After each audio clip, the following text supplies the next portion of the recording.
మంచి రుచి మన వంట స్టైల్. నేనండి మీ పెద్ద కోడల్ని. ఇలాంటి టేస్టీ రెసిపీస్ కోసం అయితే ప్రతిరోజు కలుద్దాం.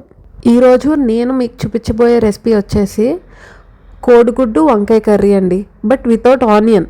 ఇది ఎలా చేయాలి అనేది అయితే ప్రాసెస్ చూసేద్దాం రండి. స్టవ్ పైన ఒక ప్యాన్ పెట్టుకొని అందులో తగినంత ఆయిల్ వేసుకొని దాంట్లో 2 టీ స్పూన్స్ ఆవాలు, 2 టీ స్పూన్స్ జీలకర్ర, ఇంకా కరివేపాకు, ఇంకా పచ్చిమిర్చి ఇవన్నీ వేసుకొని ఒకసారి ఫ్రై చేసుకోవాలి.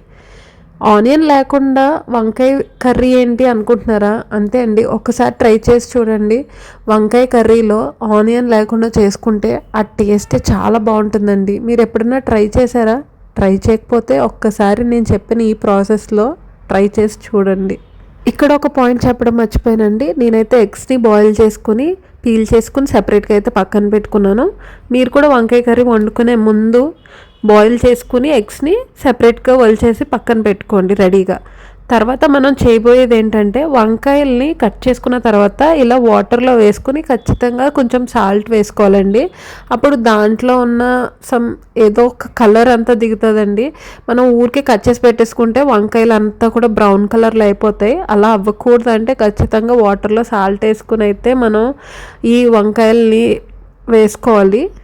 తర్వాత మనం పోపు వేసేసుకున్నాం కదండి, మళ్ళీ అదే బాండీలో మనం కట్ చేసి పెట్టుకున్న వంకాయ పీసెస్ని అన్నీ వేసేసి కొంచెం సాల్ట్ ఇంకా అల్లం వెల్లుల్లి పేస్ట్ అయితే వేసుకుని ఒక్కసారి అయితే ఫ్రై చేసుకోవాలి. ఫ్రై చేసుకుని కాసేపు దాన్ని అలా మగ్గనివ్వాలండి.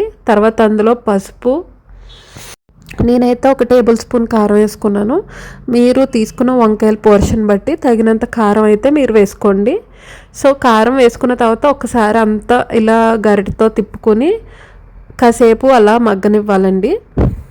నేను మీకు ఇక్కడ ఒక చిన్న టిప్ అయితే చెప్తానండి. అదేంటంటే మనం ఎప్పుడైనా సరే వంకాయ కర్రీలో ఇలా కొంచెం శనగపిండి వేసుకుంటే ఆ వంకాయ కర్రీకి చాలా టేస్ట్ వస్తుందండి. ఎప్పుడైనా ట్రై చేశారా? మీకు ఈ టిప్ తెలుసా? తెలుసుంటే కింద కమెంట్ చేయండి. తెలియకపోతే ఒక్కసారి ట్రై చేసి చూడండి.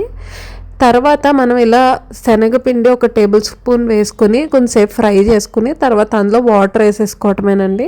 వాటర్ వేసుకుని దాన్ని ఇంకా మగ్గనివ్వాలన్నమాట.